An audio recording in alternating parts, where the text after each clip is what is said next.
Satu kata, dua kata. Mahasiswa hebat. Ya. Cuma mahasiswa yang bisa gede. Apa?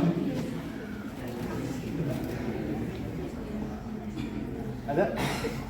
Karena mahasiswa membawa banyak perubahan ke negara Oh, ini. mau perubahan. Ada lagi? Ayo latihan. Ayo, angkat tangan yang tinggi, berani ngomong ya. Coba. Nah. Ayo. Berani. Ngerasa hebat karena enggak? Karena bahaya loh. Kalau nggak ngerasa hebat maksud saya apa gunanya kuliah? Bayarnya mahal. Sekolahnya 4 tahun. Ya kan?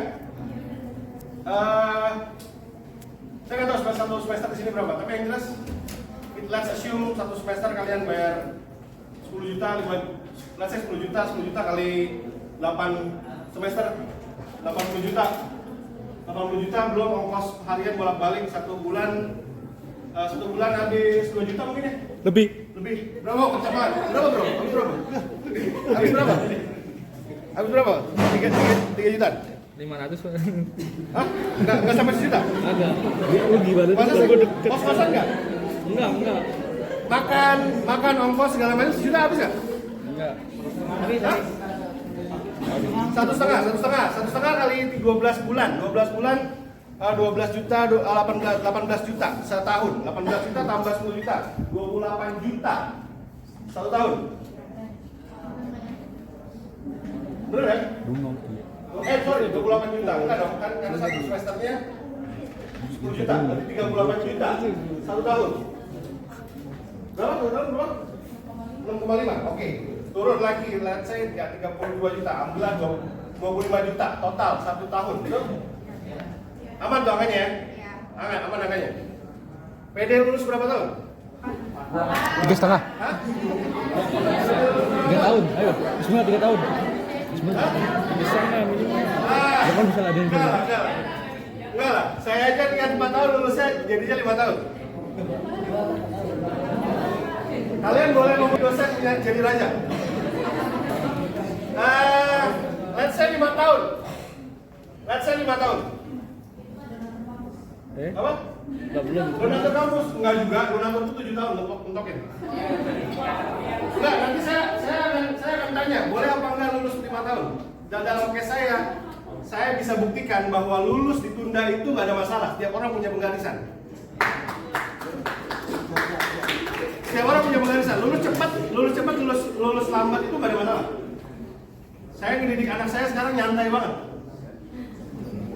Neng mau masuk SD? Iya, kapan? Tahun ini. Cek lu anaknya mau apa enggak. Kalau nggak mau, tunda aja satu tahun depan. Kata teman saya, jangan. Kan anak lu cewek. Bener nggak? Teman-teman sekelasnya ini loh, selisih 1 tahun. Emang kenapa? Gua sama bini gua aja beda 1 tahun nikahnya. Tuan bini gua. Gak ada masalah. Nggak, itu case jodoh. Case karir lainnya kita cerita. Tapi saya mau bilang bahwa Anda minta duit sama orang tua Anda 5 tahun lagi 125 juta, betul? Di luar pulsa, di luar segala macam, taruhlah tambah pulsa segala macam 125 juta, taruhlah 150 juta. Pertanyaan saya, duit itu bisa kalian balikin berapa tahun setelah kalian lulus?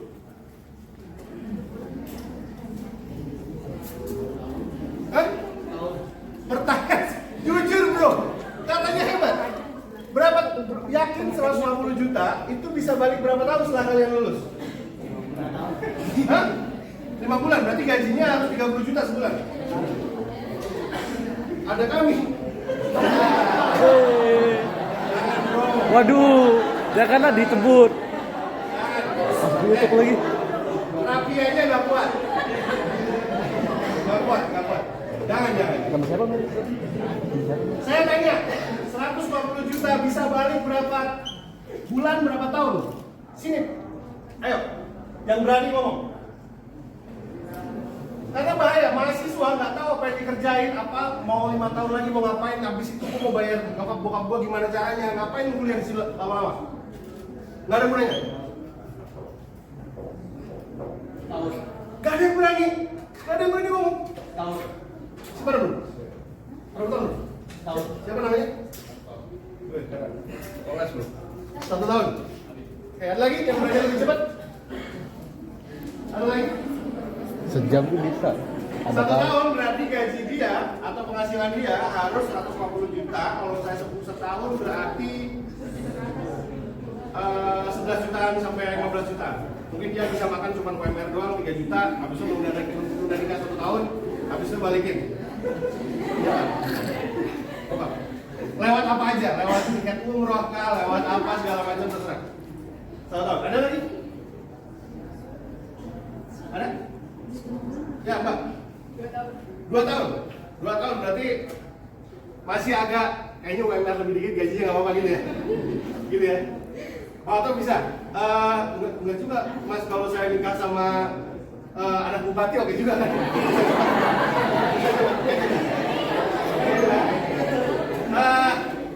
Oke. Ada lagi? Ada lagi? Ada? Oke, kenapa saya tanya begitu? Karena tadi balik pertanyaan pertama, belum ada yang bisa jawab. Apa hebatnya mahasiswa? Karena bahaya kalau nggak tahu hebatnya mahasiswa, kalian nggak, istilahnya gini. Kabel kalau disambungnya nggak sempurna jadi apa? Bukan nyetrum, koslet. Betul kan? Iya. Koslet, bakar. Ya, kebakaran. Jadi niatnya nyambungin listrik tapi koslet. Mahasiswa kalau nggak tahu dia spesialnya apa, nggak jadi orang. Percaya sama saya. Ratusan ribuan teman saya, ribuan adik mentor saya yang sudah pernah saya dampingi, nggak jadi orang. Saya nggak hitung orang, nanti kita bicara nanti apa itu achievement, apa itu karir, apa itu goal segala macam. Tapi ukuran orang dari saya itu versinya lain. Saya 2 minggu lalu saya ketemu orang, saya nge-coaching orang, gajinya hari ini udah 40 juta, baru lulus 2 tahun dari UI, sudah S2. Sekarang lagi mempertimbangkan untuk ngambil gaji 120 juta, 3x. Tapi teman-teman tahu apa yang ditanyain? Mas, aku ngambil apa enggak ya, Mas? Aku nggak tahu apa yang aku pengen after ibu meninggal.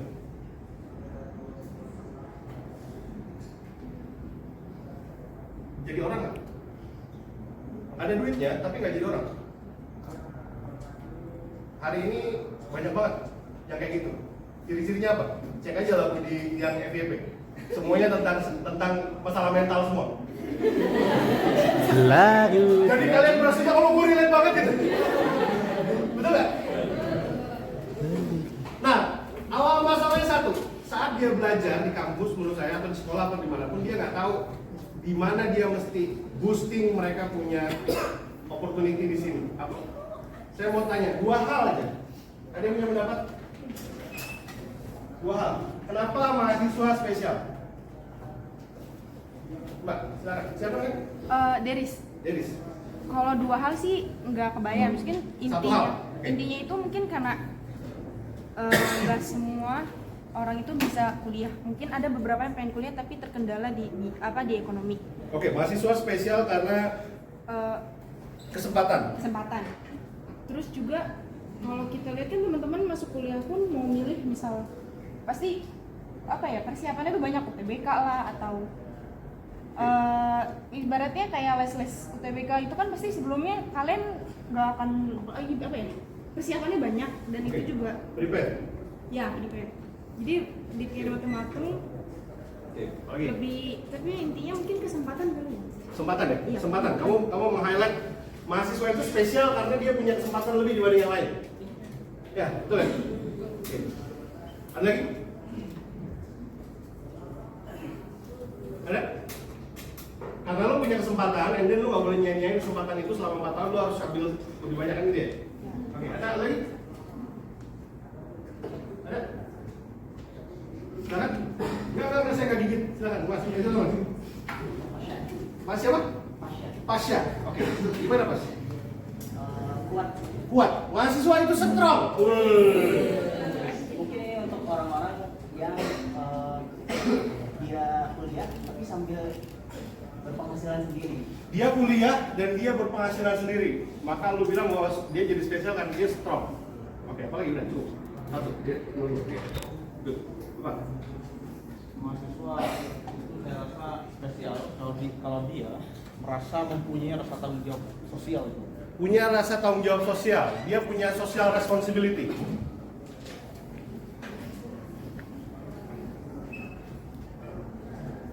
Ada lagi? Ada lagi? Ya, siapa mas? Siapa? Raja.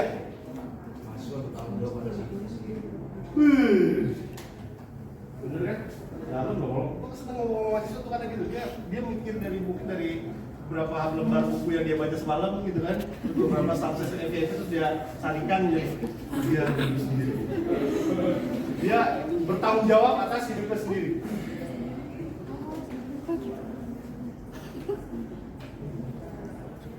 Oke, ada lagi? Sebelah sini Mbak. Mas panitia? Gak apa-apa, kita sharing aja. Hah? Personal branding, mahasiswa punya personal branding. Gua mahasiswa naik baterai setengah harga gitu.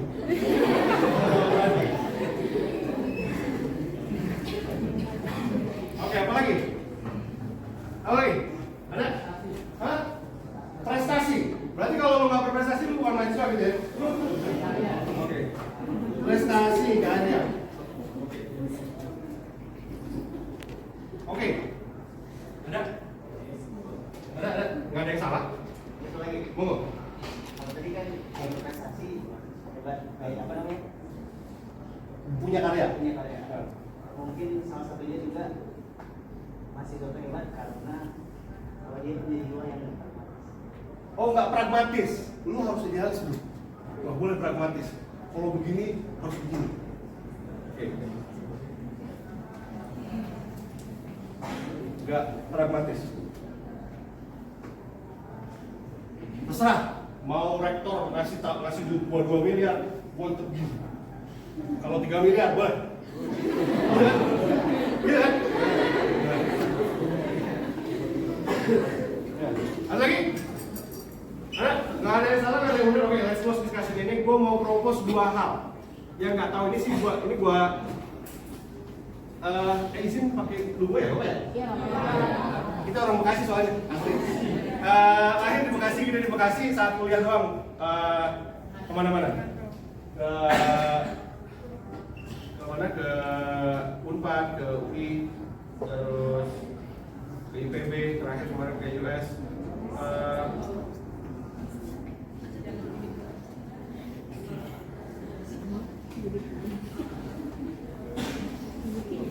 Sorry. Gue mau sharing 2 hal. My two value proposition tentang kenapa waktu itu gue ngerasa telat sih, nyadarin telat. Itu kira-kira nyadar sekitar semester 4 atau semester 5 saat udah mulai bersinggungan dengan hal-hal di luar kuliah. Saat dimana IPK gue udah kayaknya udah bisa buat tinggal ya 3,8 gitu. Udah deh gue main ke yang lain. Mulai ngerjain yang lain. Mulai jualan risol sendiri karena SPP nggak datang. Mulai ngisi materi training, dibayar 600.000 satu session. Mulai jadi ketua panitia, mulai jadi ketua rohis, dia tampang begini mulai jadi ketua rohis di Komunpad. Dan terakhir dengan berat hati memutuskan untuk lulus, aku bilang tadi lulus tepat waktu, karena I believe jangan-jangan kalau waktu itu aku nggak mutusin untuk mundur, waktunya justru malah bisa jadi nggak tepat. Saya harusnya bisa selesai 4 tahun, tapi di tahun keempat proposal dari tim seluruh fakultas itu datang ke kosan saya, bilang Gen, kayaknya yang harus jadi ketua BEM Universitas Pajajaran dulu habis ini. Adik saya mau kuliah lagi, ayah saya menjelang pensiun, ibu saya jadi rumah tangga, dan saya sudah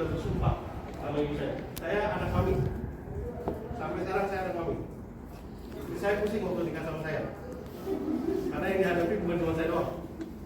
Karena ibu saya juga siap-siap perempuan. Anak bekasi ada mami semua. Ini garang-garang nih. Wah mamanya. Mukanya. Ya nggak bro? Oh mama. Oh kalau cium bolak-balik kan gini kan bro? Ya bro. Nah, hati pokoknya anak bekasi begitu rata-rata. Soalnya insya Allah. Ini tampang dong, ngobrol-ngobrol gitu. Kalau saya ketemu emaknya bang, siap-siap pokoknya. Saya bingung cerita sama ibu saya. Saya bersumpah untuk lulus 4 tahun dan saya bisa melakukan itu dalam posisi IPK 3,6. Kumlot yakin? Saya bingung ceritanya. Gak ada alasan yang membuat saya mesti mundur 1 tahun. Tapi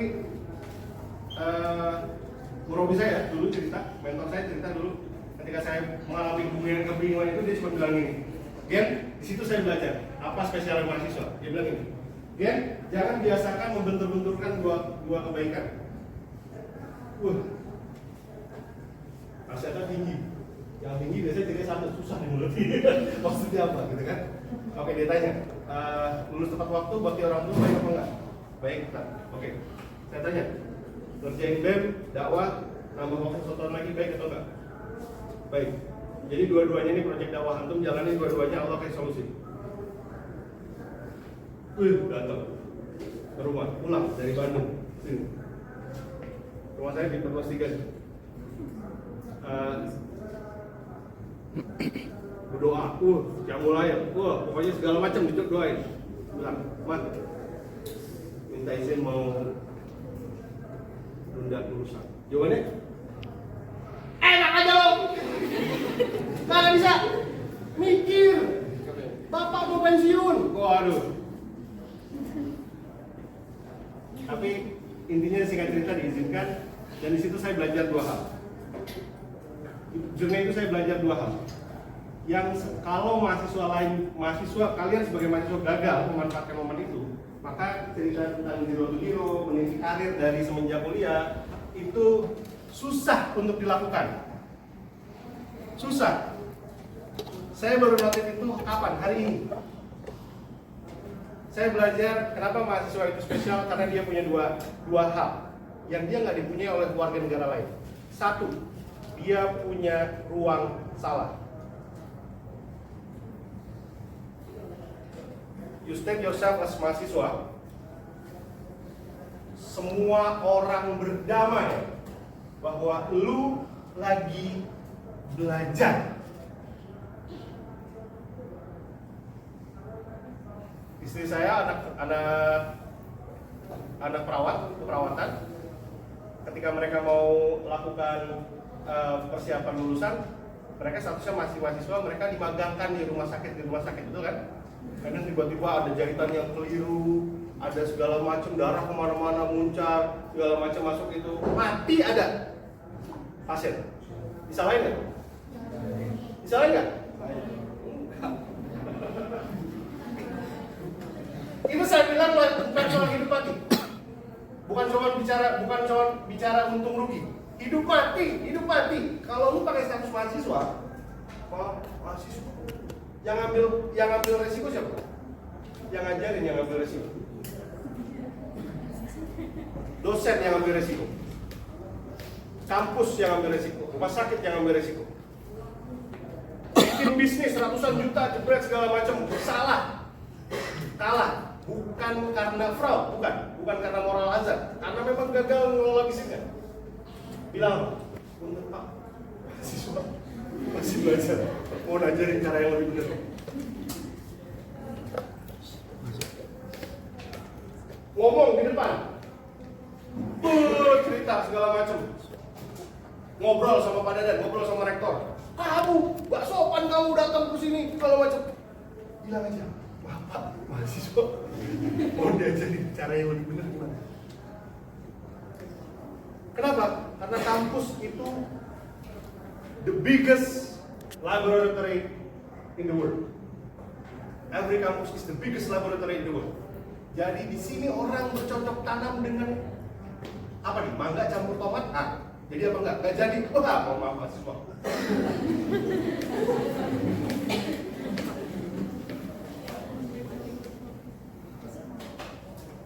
So, ruang salah harus dimaksimalkan dan harus pede bawa.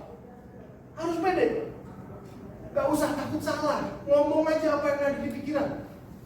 Hari ini kita kehilangan ini, kesadaran bahwa kita punya ruang salah. Buktinya apa?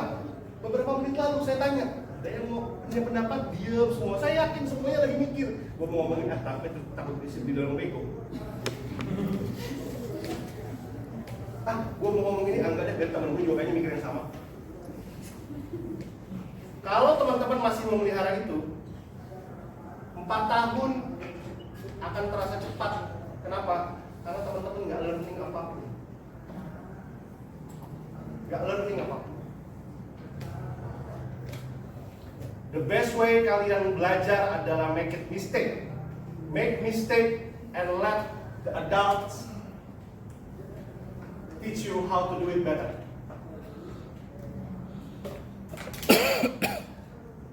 Ruang salah. 1, ruang salah. Harus diingat. 2, mahasiswa itu hebat. Monggo. Salah satu hal spesial bagi mahasiswa kan ruang salah. Gimana kalau ruang salah itu dipakai dan dimanfaatkan untuk juga? Ukurannya apa? Ukuran hal yang salah di mana dulu? Ada case yang lebih spesifik nggak? Gimana contoh misalnya? Contoh misalnya dia udah melakukan kesalahan. Oke. Satu hal. Oke. Dan dia itu tahu gitu salah. Oke. Tapi dia lakukan lagi di tempat lain. Contohnya dia, Oke. contohnya perawat tadi. Oke. Dia magang di satu rumah sakit, dia tahu itu salah, dan dimaafkan mungkin saat itu. Kemudian dia dipindahin lagi. Lakuin lagi? Lakuin lagi di tempat lain. Pertanyaan saya, dia intention ngelakuin itu atau enggak? Yang kedua, Sengaja. kalau sengaja salah. Berarti- Kenapa? Tujuan ruang salah adalah supaya lu dapat learning. Kalau udah dapat learning, and then lu do it same thing dengan intentionally, ya lu nggak belajar dong. Lu nggak belajar dong. Tapi kalau misalnya lu ngelakuin salah kedua, ketiga, keempat, kelima, bahkan ke-10, karena dalam proses belajar itu nggak sekali bisa, paham nggak? Paham nggak? Ngejurnal ya, ada anak akuntansi nggak? Anak akuntansi nggak? Nggak ada. Jurusan ada anak akuntansi. Ngejurnal nanti. Ngejurnal 1 kali, 2 kali salah, 3 kali, 4 kali, 10 kali, 20 kali. Selama prosesnya dalam learning proses, submit aja dulu. Submit dulu, yang penting lu belajar. Kecuali intentionally. Bikin 1, intentionally diulang lagi. Yang kedua, ada faktor moral hazard. Contoh, gara-gara gua mahasiswa boleh dong gua latihan korupsi. Salah.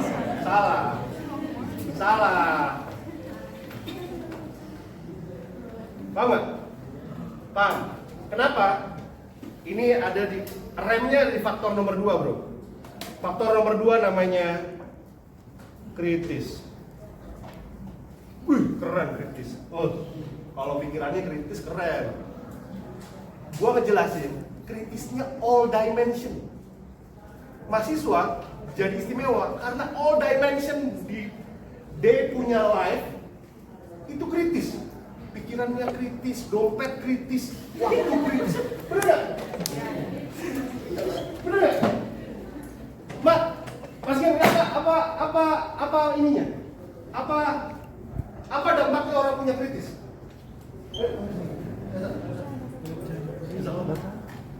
Kita harus buat pelajaran.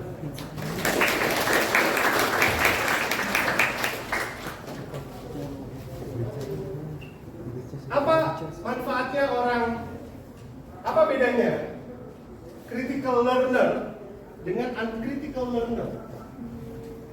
Apa bedanya uncritical analysis dengan uncritical analysis? Coba Pak. Coba. Kalau misalnya orang yang berpikir kritis itu bisa berpikir dari banyak aspek lebih luas daripada orang yang berpikir kritis cuma dari satu ruang pikir aja.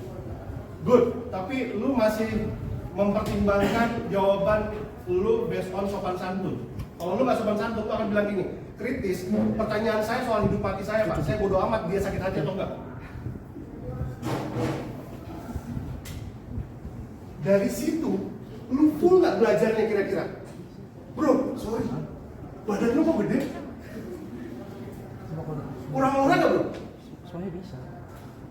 Attacking people itu critical question. Dan lu nggak bisa fooling your learning process kalau lu baper.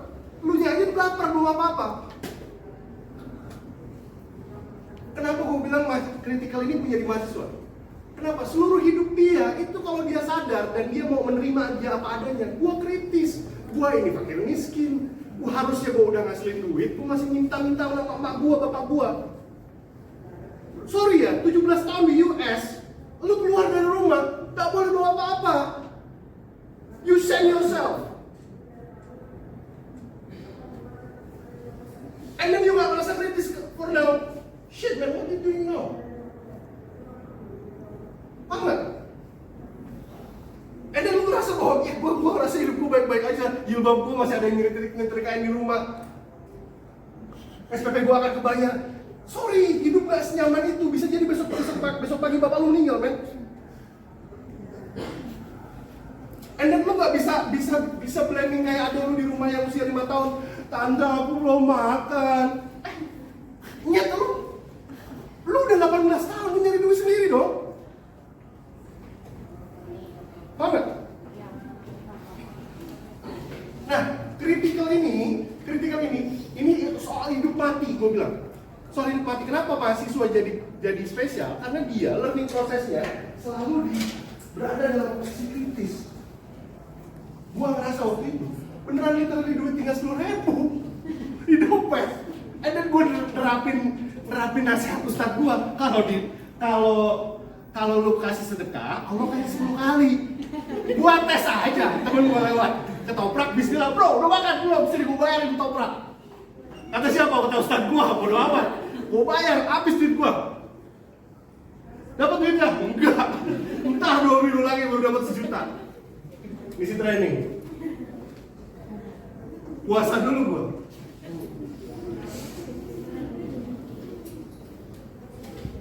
Nah, saya mau cerita bahwa kalian kalau nggak paham 2 potensi ini I propose for you ya. Kalian boleh, ini nggak ada kelas, ini nggak ada benar salah. I really try hard untuk aku pesan kepada dan barusan. Kita punya masalah pendidikan gede banget. After saya balik, saya 2 kali ke US kemarin.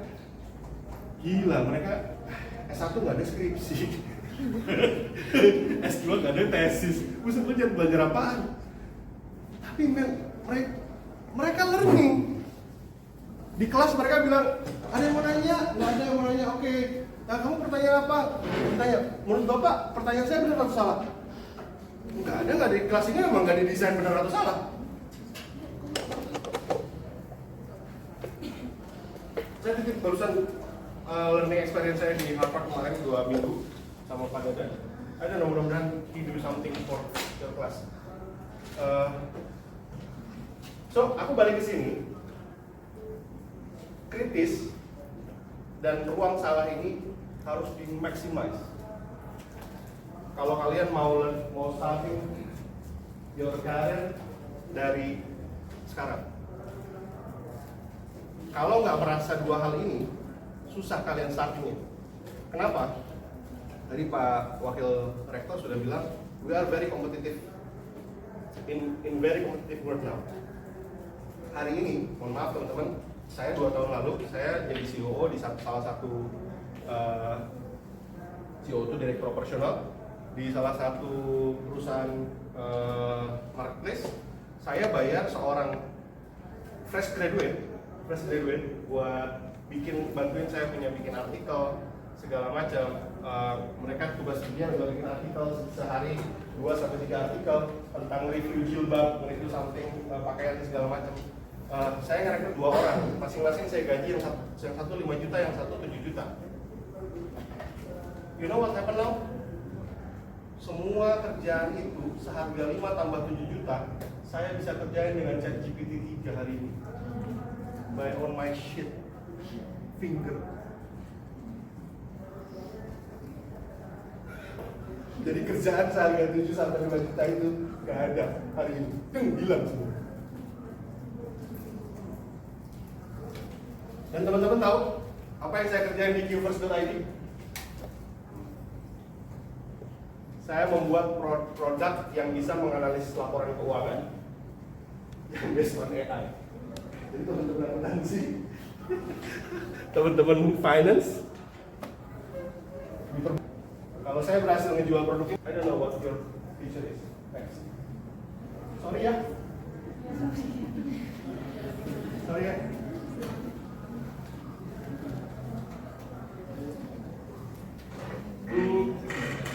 And then pertanyaannya, kalau di luar sudah kayak gitu, kalian masih mau telat belajar? I mean, ada dua ciri-ciri orang telat belajar. Satu adalah dia baru mulai belajar setelah dia lulus. I really do appreciate buat kampus kayak Unisma yang kayaknya more than 20% adalah karyawan juga ya katanya. I really do appreciate for that. Tapi saya punya really bad jokes buat karyawan. It doesn't mean kalau lu kerja lebih lama, lu dapat pengalaman. Ada bad jokes di dunia HRD. Kalau lu nggak belajar, lu nggak dapat pengalaman. Yang lu dapat cuma pengalaman. Beda dikit. Tapi yang satu setelah pindah dari kerja yang lain dia bisa multiplying their salary. Yang satu karena cuma ngandelin bahwa gua nggak belajar apa-apa, nggak ada nilainya.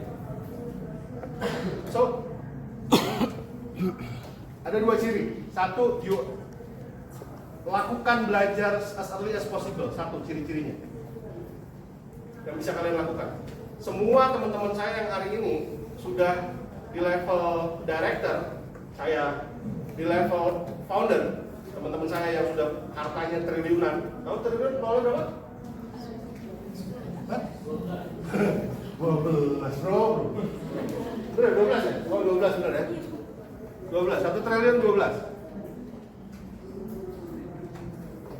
Apa yang mereka lakukan ketika pas di kampus? Tebak. Hah? Ngapain? Buka suara? Enggak. Boleh. Kirim dong Nah, ya. ada yang bisa tebak apa yang saya lakukan ketika saya di kampus? Ada yang bisa tebak apa yang teman-teman saya lakukan ketika mereka di kampus? Ada? They're starting their portfolio as early as possible. Tahu portfolio apa? Portfolio itu apa? Gua nggak bisa bahasa Inggris kan? Nggak apa-apa, lo harus learning. Karena satu hal yang lo harus kuasai segera itu bahasa Inggris. Terserah lo mau baca dari mana. Gue belajar bahasa Inggris, nggak pernah ikut LIA, nggak pernah ikut segala macam, tapi TOEFL gue 560. Lo tanya, gue belajar dari mana? Tanya dong, bang belajar dari mana nih? Dari Naruto sama One Piece.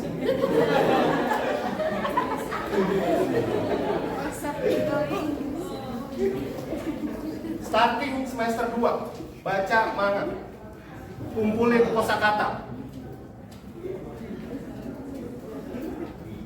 I learn my portfolio with very nice process. Portfolio bahasa Inggris goal gue bahasa Inggris gue bisa tembus bahasa Inggris 560. Udah cukup belum? Kenapa? Gue punya target gue bisa someday bawa istri gue, anak gue ke Europe untuk nganterin mereka kuliah.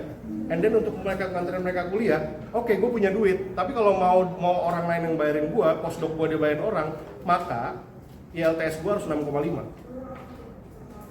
Tapi gue nggak dalam posisi buru-buru hari ini. My learning process gue alihin ke yang lain.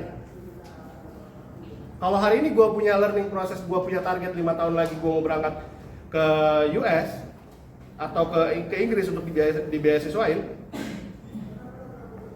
Hari ini gue akan push myself until the limit krisis lagi. Gimana caranya? Gue baca buku bahasa Inggris semuanya sehari, beberapa lembar, beberapa bab, beberapa buku sehari. Simple, asal lu mau learning atau enggak. Lu banyak alasan, men. lu defense kan. Gue gak bisa bahasa Inggris, sorry, pakai bahasa Bekasi aja. Mental block. Mental block. So, yang punya learning plan bahasa Arab, suka juga, gak apa. Arab lagi luar biasa. Gue ke Harvard kemarin, isinya setengah kelas orang Arab. Dan mereka ketika grup beneran nggak pakai bahasa Indonesia. Semua orang nggak ngerti. Gue orang bahasa Arab dong. China sekarang lagi banget kalau punya bahasa China. I don't know whatever cara learning kalian. Tapi jangan gitu. Mental krisis ciri-cirinya adalah dia mau nggak mau tetap belajar. Dan ciri kedua dia tetap starting early portfolio. Mereka punya project, punya bisnis, itu dari mulai semester 1. Gua punya portofolio kepemimpinan, gua pernah mimpin 17.000 mahasiswa, gua pernah mimpin 3.000 mahasiswa ngedemo SBY, ngeberangkatin orang dari Bandung ke Jakarta, and then semua berangkat dan pulang sama-sama aja. Gak ada yang terluka. Portofolio gua mulai dari saat gua kuliah. Yes, Mas Ketua Elina tadi udah bilang butuh CV, tapi soal CV only sheet of paper. Yang gue cuma lihat sekali, gue bandingin sama yang lain, gue feeling, ini oke atau enggak, ini cocok apa enggak, kalau kegantengan kan terlalu banyak nih make upnya, enggak. Kalau kurang cakep, gue kasih lagi ke yang lain. Tapi nanti yang mutusin, yang tahu bobot lu, ketika lu pitching yourself or pitching your business, itu kita orang yang diajak ngomong tahu, ini mah bullshit. Dia nonton YouTube semalam biar wawancaranya lancar. Tahu gua ketemu orang puluhan orang sehari. Terus lu modal CV, modal CV, aduh ngapain CV lu pertahanin, even ijazah ngapain? So, maksud gue portofolio, apa bedanya portofolio dengan sekedar belajar? Portofolio itu sesuatu yang lu usahain masuk ke sana, ini penting. Berarti itu ciri-cirinya, learning itu dia punya portofolio. Dia udah mulai nabung dari sekarang portofolio. Lu kalau perlu lu clipping, lu bikin folder pencapaian portofolio lu. Lu contoh, misalnya, lu bayangkan diri lu misalnya jadi, I don't know, certified analyst. Accounting, the most top tier level hari ini adalah CFA 3. Itu untuk Direktur Keuangan Bank BUMN hari ini. Direktur BSI, Direktur Keuangan sama Direktur Resikonya nggak bisa jadi direktur kalau nggak bisa ngambil CFA 3. And then, kalau lu mau menabung portofolio dari sekarang, ayo tabung, udah banyak berapa laporan keuangan yang lu baca. And then lu nyimpulin apa, lu bikin paper apa, udah dibaca sama siapa. Itu portofolio. Lu bikin, lu cek ke orang validating, itu minimal. Lu bikin, orang pakai punya lu, itu validating. Yang maksimal apa? Orang ada masalah, lu kasih solusinya, and then apa? Lu duitin. Ini portofolio namanya. Setiap yang kayak gini, lu simpen, lu syukurin, lu ajak temen lu makan-makan. Bro, gue baru dibayar gara-gara apa? Gara-gara bantuin 10 rumah nyuci mobil, bayar 30.000 for subscription 1 bulan. Tenaga siapa? Tenaga kuli gue sendiri. Ini portofolio. Nah, orang-orang itu ngumpulin dari semenjak dia semester 2, semester 3. Kalau lu baru ngumpulin portofolio saat lu daftar pertama kali lulus, ya lu wajar menjadi staf mereka.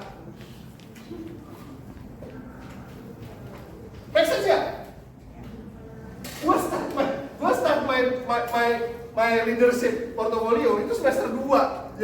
Jadi kepanitiaan segala macam, ngurusin dana ratusan juta, and then naik jadi miliaran saat jadi ketua BEM. Megang nyuruh anak buah gua untuk megang duit 1,2 miliar digendong pakai tas. Gua nggak ikut, gua percaya sama dia, gua belajar tentang gimana caranya mendelegasi orang and give trust for others. Itu portfolio gua. And then lu ngarep gua ketika lulus, posisi lulus sama gua, sorry, startnya bisa jadi sama-sama staff, larinya cepetan gua. Paham gak? Paham gak? Wah, Mas Gina, dunia banget. Boleh cek portofolio gue yang lain yang non dunia dan dunia itu. Boleh. Sama juga. Pendidikan S2, S3 emang gue bayar enggak? Dibayarin. Umroh pertama kali gue bang bayar sendiri, dibayarin beasiswa. Udah sama istri gue.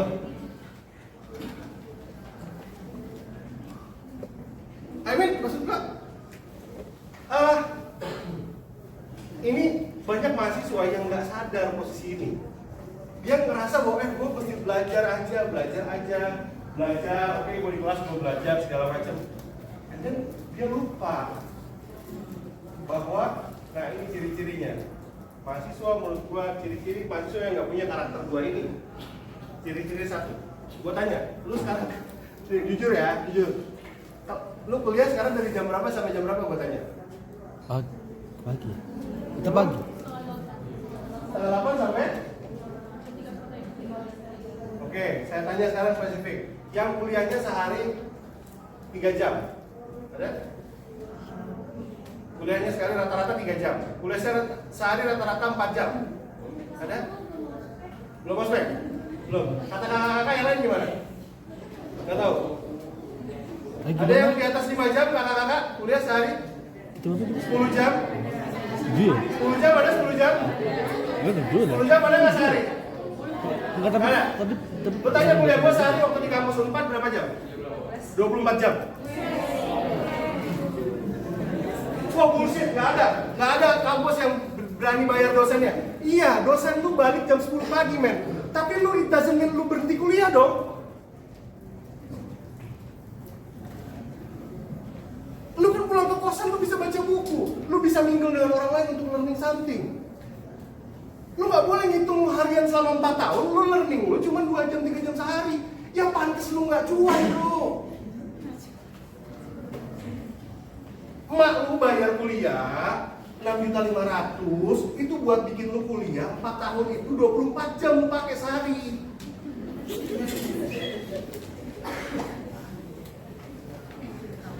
Lu balik ke rumah, dan lu cuma sekedar I don't know, mingle orang, gak learning something, lu gak ngumpulin portofolio.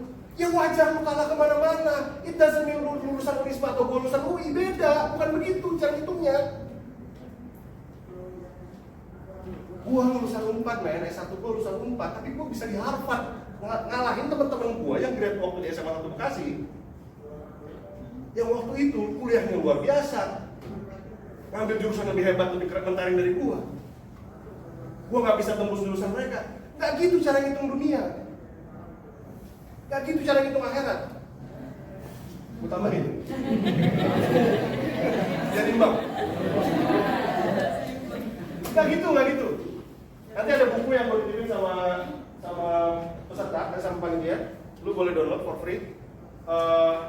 Itu kalau lu beli mahal. Bahasa Inggris ya bro. Bukan bahasa Bekasi. I promise Bekasi people. Gua orang Bekasi tulen, darah gua Bekasi nih. Tapi lu nggak bisa akses those mystery box, those Pandora's box with only your Bekasi language. Nggak bisa. You need to realize that, gitu maksud gua, ngerti nggak? Lu harus be at peace dengan itu. Wow, Pak Gena nggak nasionalis sekali. Harusnya kita menjadi kota di bangsa sendiri. Men, gua jadi ketua BMSI sebelum lu lahir. Gak usah bicara nasionalisme sama gua.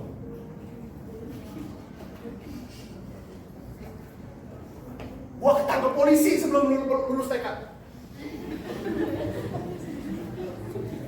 Handphone gue dibajak sama Intel.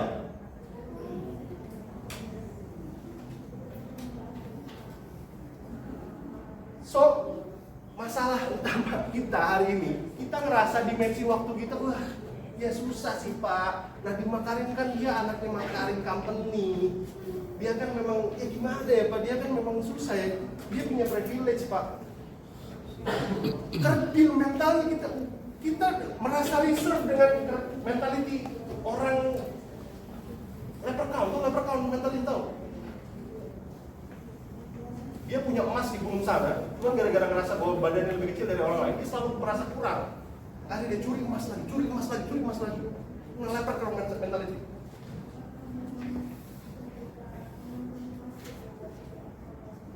Ngapain lu ngomong gitu? Ngapain lu merasa bahwa gua anak Isma? Ya wajar lah, panggilnya kan anak Unpad, komunikasi. Isinya selebriti semua. Ngapain lu ngomong begitu? Saat ada orang bilang bahwa kemiskinan itu adalah privilege, lu juga tersinggung juga. Ya? Betul? Lu dibilang bahwa lu kalau ditanya orang lain bagi berapa, lu bilang orang kaya itu privilege. Tapi ketika bilang orang bilang bahwa enggak, kemiskinan privilege juga kok. Lu tersinggung juga. Masalahnya mentality lu payah. So, masalah yang gue garis bawahi satu, masalah kita hari ini adalah kita lupa bahwa this laboratory yang tadi gue bilang kita punya ruang salah, itu limited hari ini waktunya. The time is ticking. So, lu mesti cek, lu belajar apa hari ini? Lu ngasilin berapa rupiah hari ini? Udah mental block mana yang lu hapus? Berani gak lu bawa risol ke kelas? Nawarin ke ruang dosen, Bu, saya SPP saya belum dikirim. Saya jual risol, mau beli apa enggak? Belum sarapan kan? Dapat 10.000, alhamdulillah buat makan siang. Gua lakuin. Hari ini kita, jauh nggak? Jauh kan? Skincare lu mahal soalnya. Ya kan? Voucher game lu lebih mahal soalnya men daripada SPP lu mau dikumpulin. Hah? Mabar bro, lihat skinnya bro.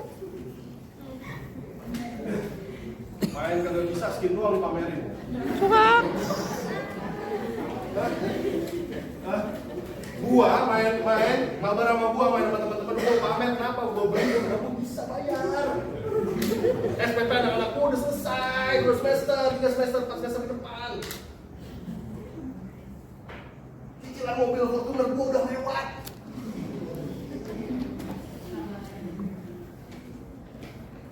Hari ini memang kita butuh mental block crusher. Tapi sayang Pak Rektor gak di sini. Harusnya nih dengerin gak cuma kalian doang. Waduh. Saya waktu pas di Harvard, saya diminta ngisi entrepreneurship seminar sama anak SMA. Di sini ada kepala sekolahnya segala macam. Saya bilang gini, berani nggak? Besok ibu larang kirim kalau mau bilang mau saya gimana cara melatih entrepreneurship mentality simple. Saya bilang kirim ke grup ibu bapak 1 bulan ke depan. Saya minta 1 minggu kita bapak ibu nggak usah ngasih SPP, handphone ditahan. Kuliah sekolah tetap belajar seperti apa adanya. Motor ditahan, handphone ditahan. Kita lihat anak bapak ibu bisa sampai sekolah apa enggak. Yo, puas banget gitu.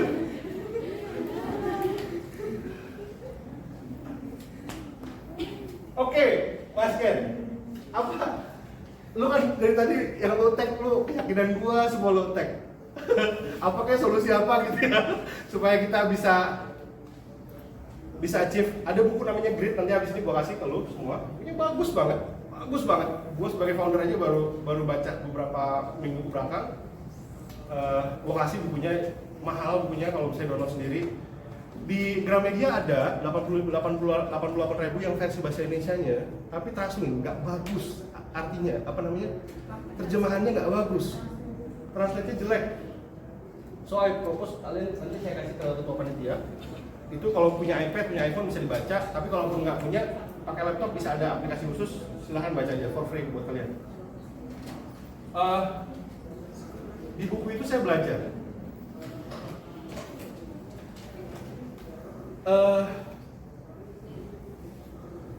gue pengen nanya sekarang, kalau ada orang tetangga lu sukses, berhasil ngumpulin duit buat berangkatin ibunya pakai ONH plus, ibu bapaknya ONH sekitar 250 juta ya, enggak deh, 175 juta sampai 200 jutaan something. Ibu bapaknya berangkat, dia berangkat segala macam. So kalau dihitung-hitung hitungan kasar kita, di rekening dia dulu 1 miliar. Jujur sama gua, respon lu yang pertama saat pengen muji dia, ketemu atau muji saudaranya atau muji tetangganya lagi gosip gitu, lu bilang apa? Lu bilang apa? Kalau julid dia bilang, oh ngepet. Kalau julid, tapi kalau agak sopan-sopan dikit tuh bilang apa? Masya Allah. Gimana bilang apa? Gitu apa? Apa? Slot ya? Main slot ya? Gitu, main slot ya? Apa lagi? Julid. Apa lagi?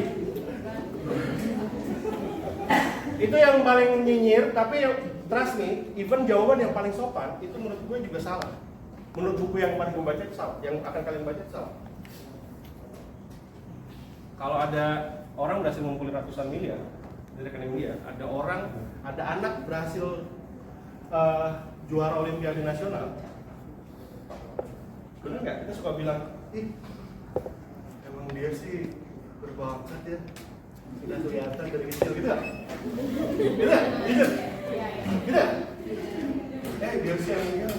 Dia sih emang berbakat.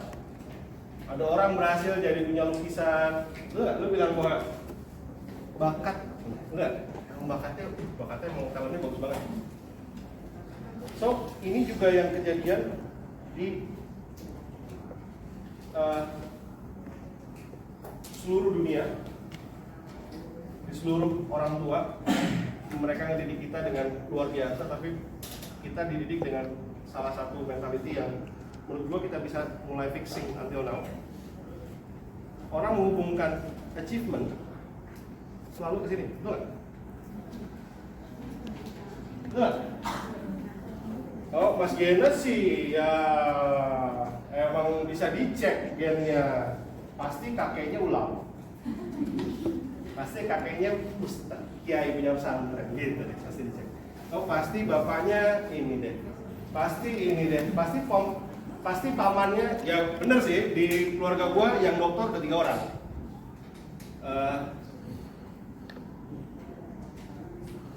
Cuman apakah boleh nggak? Ketika gue lihat keluarga gue cerita keluarga gue sekarang yang dokter 3 orang, yang lain ngambil S2 di luar negeri, udah lulus 1 orang, satu orang lagi proses.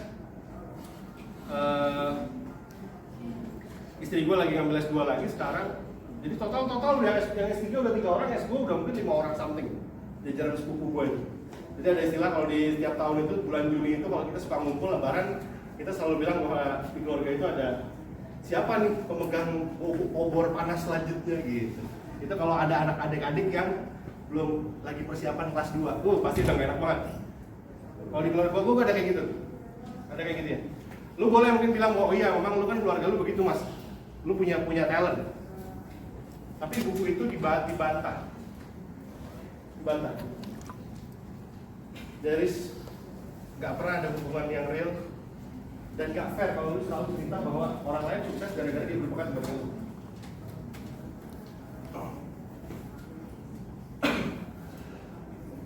Yang ngebedain apa? Kalian punya bisa kasih gambaran? Yang ngebedain apa? Apa ada variabel apa di antara achievement dan talent? Supaya kalian tahu bahwa oke, gua harus finding sih talent gua apa, bakat gua apa. Bakat tuh means apa? Kalian tahu bakat nggak? Punya biar nyamain pandangan dulu. Bakat tahu nggak bakat? Talent.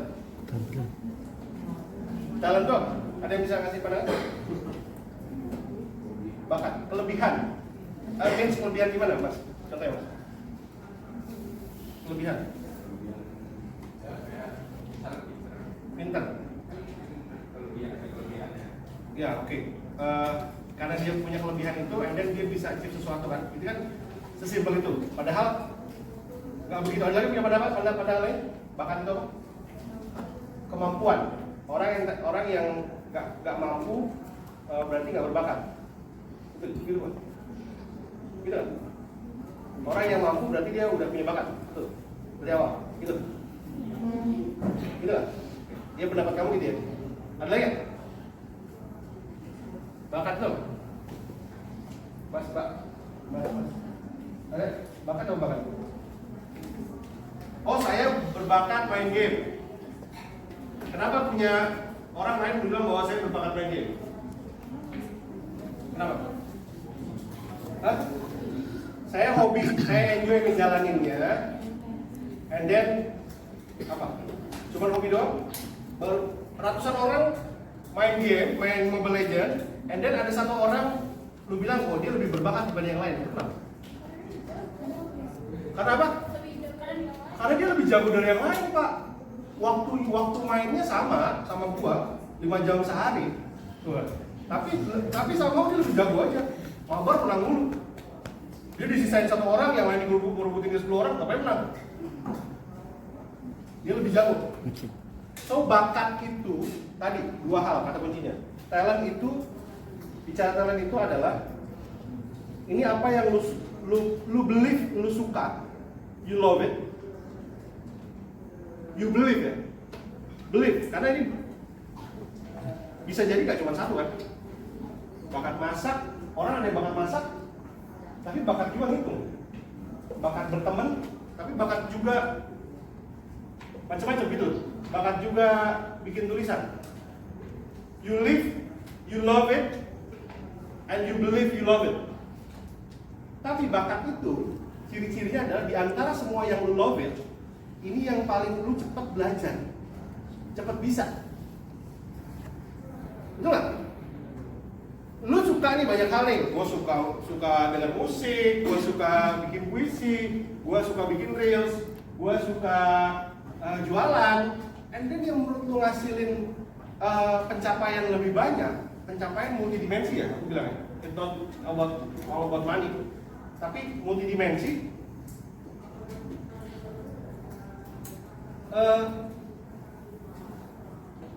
Lu bisa achieve itu dibanding bakat-bakat lu yang lain. Dibanding minat-minat lu yang lain itu bakat. Paham ya? Nah, dari pengertian ini, kira-kira make sense nggak kalau talent atau bakat selalu dikaitkan sama achievement?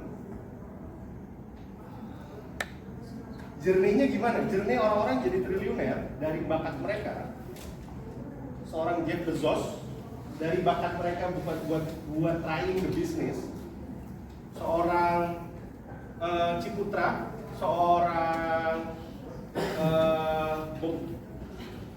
Bob Sadino itu punya banyak bakat, and then mereka bisa achieve something itu. Apakah selalu gara-gara bakatnya dia? Itu nggak journey-nya? Atau jangan-jangan ada banyak hal yang membuat kita keliru hari ini? Ada yang pendapat?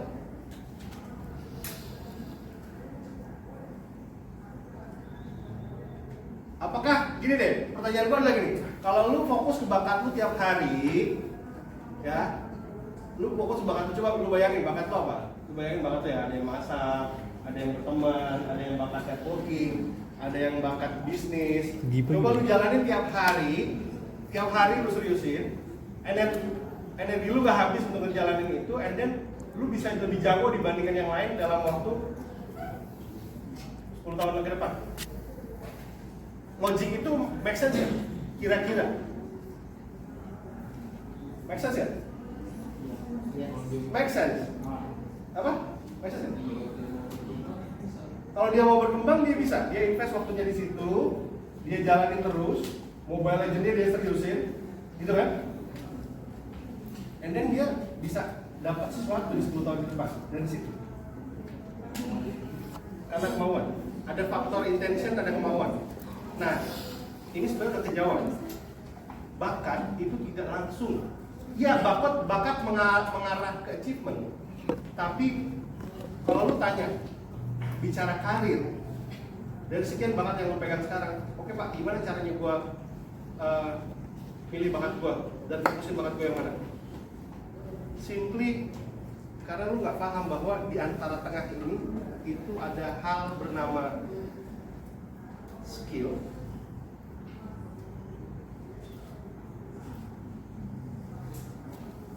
ada hal bernama effort.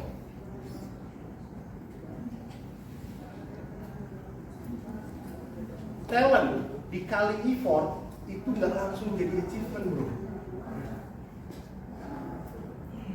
Talent, bakat kalian nih, nyanyi, ya nulis, ya ngitung, analisis segala macam.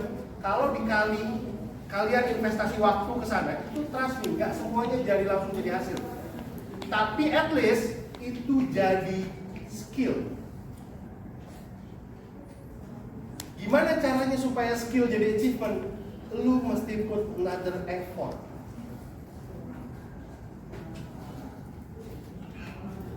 Nah, di sini saya nggak tahu teman-teman mungkin ada berapa udah mulai merasa kita seringkali keliru.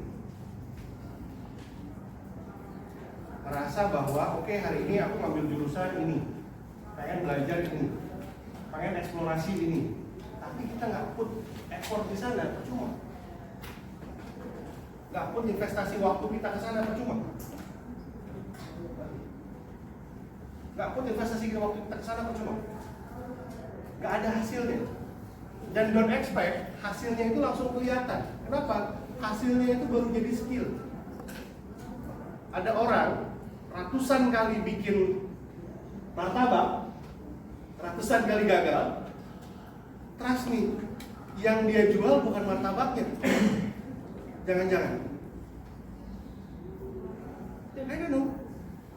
Kejunya jangan-jangan lebih menguntungkan kejunya. Jangan-jangan lebih menguntungkan kacang gilingnya. Paham nggak? Journey itu yang kita seringkali, saya sih ngerasa ya, waktu itu, aduh, gue ini fokusnya apa ya? Ada nggak yang sekarang ngerasa bahwa, gila ya, kok kuliah jurusan gue ini ya? Kuliah jurusan gue ini. Jurusan gua ini tuh gua macam-macam ya. Tapi saya mau ngambil contoh yang paling ekstrim. Ada jurusan di teman sama-sama beasiswa di Jerman, dia ngambil disertasi apa coba? Capit udang sebelah kanan. Jadi dia adalah doktor capit udang sebelah kanan. Pulang ke Indonesia mau jadi apa lo, bro? Mau tanya. Tapi dia ngelakuin itu dengan put investasi di sana dan jadi skill. Nah, apakah skill itu bisa dimonetisasi, bisa jadi achievement? Belum selesai. Lu mesti explore lagi.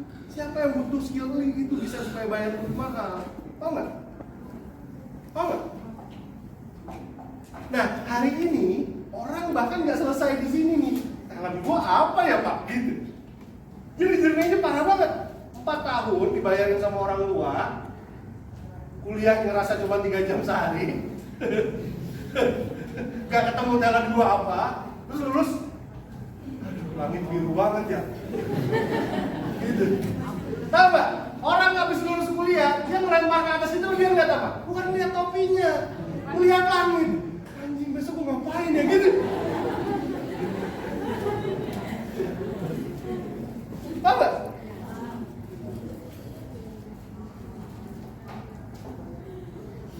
So, menurut saya ini, dan ayah saya mengajarkan dengan cara yang sangat pahit kalau mau urusan kayak gitu.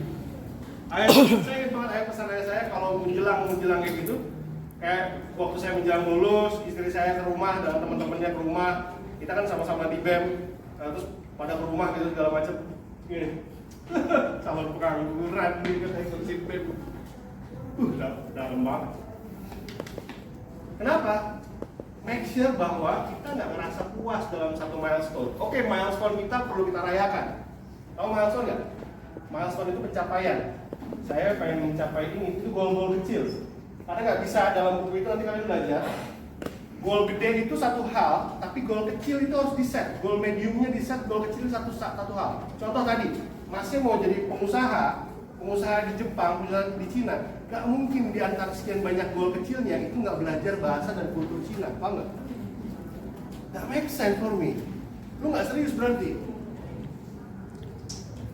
Pengen punya apa? Pengen punya YouTube segala macam, nggak belajar, nggak mulai bikin portofolio.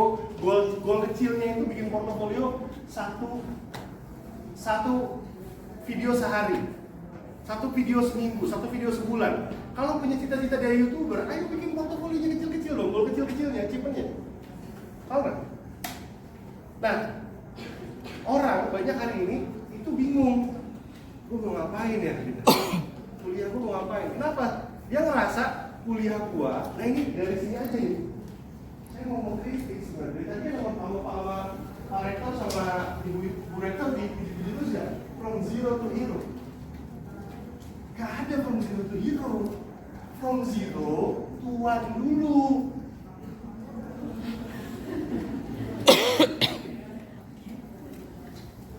Gak realistis. Yes, lu punya mimpi jadi hero, oke. Tapi gua cek, syarat lu jadi hero apa? Udah digigit Spider-Man lu?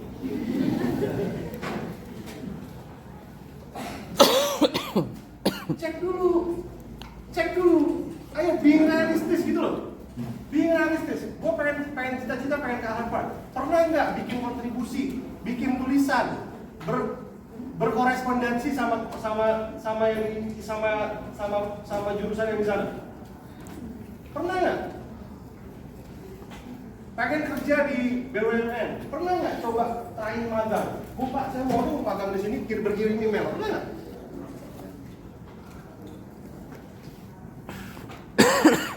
So, yes, lu harus punya mimpi tentang hero. Kita semua harus punya mimpi tentang oke, kita harus jadi hero. Kita harus jadi punya room buat nyelesain banyak hal, solusi banyak hal. Tapi nggak bisa cuma sekedar mau oke, gue mau jadi hero. Dari mana? Dari zero. Kejauhan. Statistiknya nggak begitu masalahnya. Statistiknya orang yang dari zero to hero, ya lu mesti rela berjuang untuk jadi satu di antara sekian juta. Siap nggak lo untuk jadi 999.999 yang fail dalam berjuangnya? Bermimpi bahwa oke, gue bisa jadi hero, siap nggak? Kalau nggak siap begitu, oke, ini being realize bahwa proses gue menjadi orang, ayo dong teman-teman punya cita-cita apa? Punya cita-cita lain, punya achievement di pendidikan kah? Atau achievement misalnya punya portofolio usaha kah? Atau pengen jadi sociopreneur kah? Bikin impact buat masyarakat? Pengen punya LSM yang sekelas, I don't know, teman-teman LSM di Indonesia sekarang kah? Almarhum Munir misalnya contoh, pengen masuk ke sana. Tapi ayo hari ini portofolionya apa gitu? Dan ready nggak dengan gaya hidup yang siap dihadapinya gitu? Udah pernah nyicipin belum gaya hidup mereka gitu? Maksud saya paham nggak mas? Udah pernah nyoba nyicipin belum gaya hidup mereka? Gak cuma gaya hidupnya gini, Mas Gina sih kan memang cita-cita jadi bisnismen. Yang ngerasain gaya hidupnya, nyicipnya enak banget, nyicip duduk di restoran lah, AC segala macam, meeting sama sekian orang. Jangan dulu yang lihat, lu cicipin juga dong. Belajar merekrut orang, gajian 2 orang itu, and then duit dari mak bapak lu buat gaji mereka. Lu nggak nggak pegang duit akhir bulan. Nyamos kalau kata lu kasih, tahu nyamos? Duit ada masuk hilang lagi.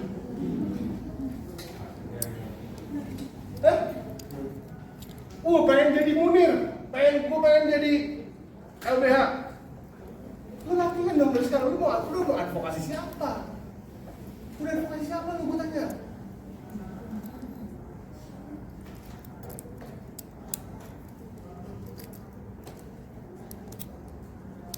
Kalau bacaan cuma serial Pulau Buru sih gue udah beres. cuman ngebaca serial Pulau Buru Pramudia Anantara udah beres.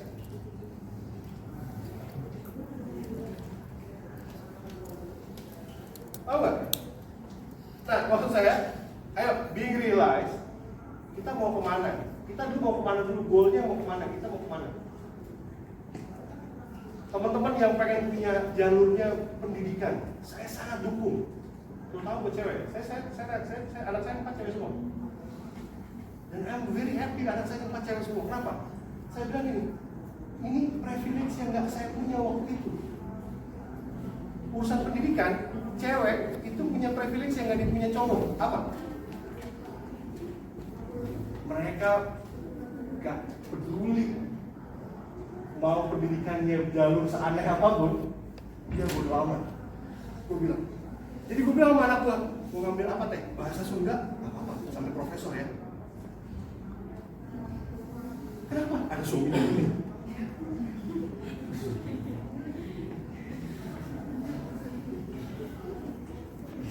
Yang cewek, jangan ngukurnya dari gajian doang. Salah banget yang cewek justru malah ngukur dari gajian. Nyempitin diri sendiri. Dia hanya mikirin duit nih. Ini kakinya lebih kuat, badannya lebih kuat, mikirin duitnya, mikirin. Gue kalau ngambil kursusnya kayak gini, gue cuan apa kagak ya? Gue bisa biayain anak gue apa kagak ya? Dia kan dia mikir.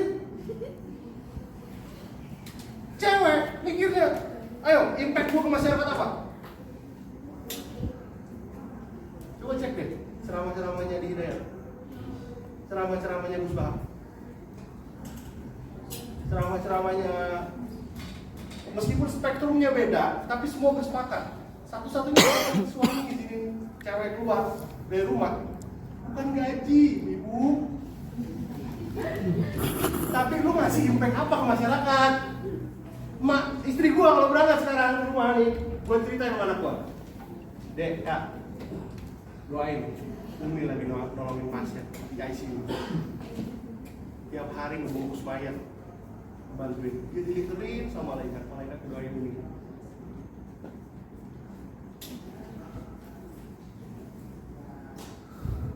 Enak jadi cewek, gue enak banget. Terus siapa jadi cowok bro? Dia pindah kelamin? Gus, ayo.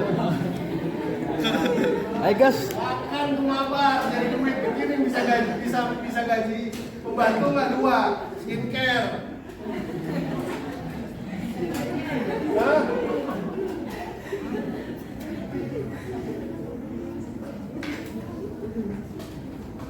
Paham ya, Mbak? Ini saya ini komunikasi saya ke istri sama anak-anak saya. Meskipun after diomongin begitu, anak saya tetap aja enggak sih ya Bu ya. Teteh sama kakak, anak saya pertama kembar 2. Anak pertama. Enggak sih, Bu ya. Teteh kakak kayaknya udah fix. Udah pengen enggak mau lihat jurusan yang lain, pengen kedokteran aja. Serius? Iya. Serius? Iya. Udah saya cek saham viewers kira-kira nanti naik berapa. Beberapa tahun lagi. Ke Harvard kemarin mintanya di bawah ini pensil. Nggak mau bawain yang School of Business, mau bawain yang School of Medicine. Ya, nggak apa, tugas laki-laki. Tugas laki-laki. Apakah anak saya bisa cuan? Nggak peduli saya. Nggak peduli. Dia boleh sekolah tinggi segala macam, saya invest luar biasa banyak. Nggak peduli. Impact dia perempuan di masyarakat. Nah ini bicara nanti goal, bicara goal. Saya punya gambar yang bagus. Gimana Mas? Mas Gen, yang cara kita untuk nentuin kita karir kita mau kayak gimana? Kelihatan nggak? Ini namanya orang Jepang bilangnya ikigai.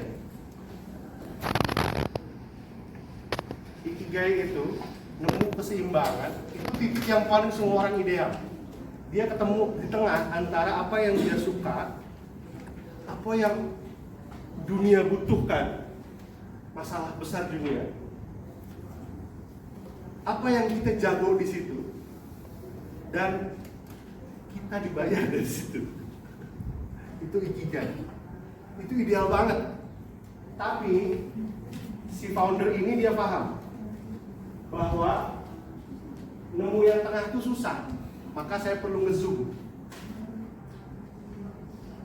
Nih, kalau kamu nemu antara apa yang kamu suka dan apa yang kamu hebat ngelakuinnya, maka lu udah nemuin satisfaction, but feeling of usefulness.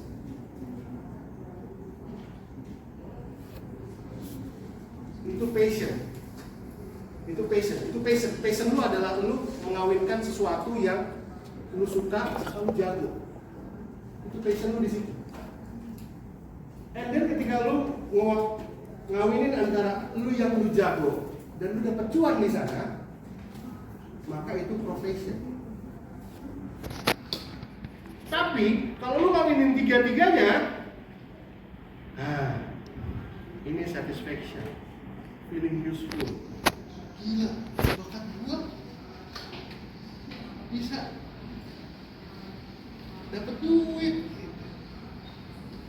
Gila, gua mabar 2 jam, 3 jam, 20 juta. Pertanyaan yang selanjutnya adalah, apakah seluruh hal yang lo hasilkan di sebelah kiri kanan ada manfaatnya nggak buat dunia akhirat lo kalau di kita?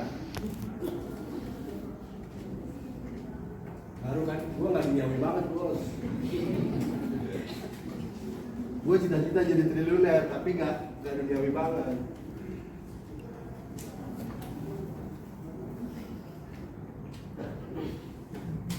So, saya cuma pengen nutup kalian bahwa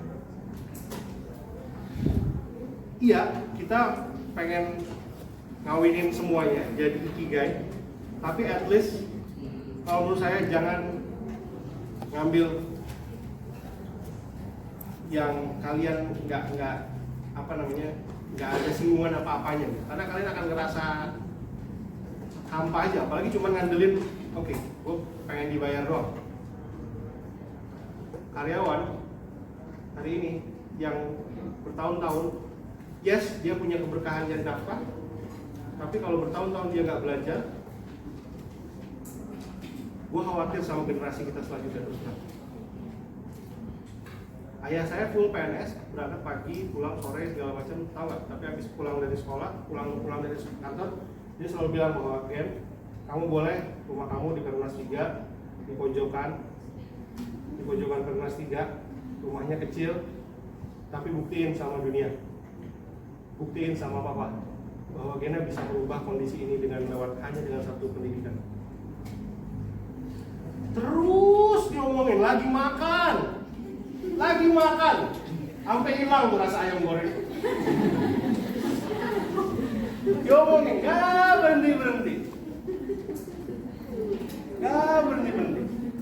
Kalau kalian bisa menjadi orang kayak ayah saya, artinya karir sehari pagi-pagi pulang panting, pulang dengan rasa capek tapi masih bisa menyisihkan, it's it good. I'm not complaining about it.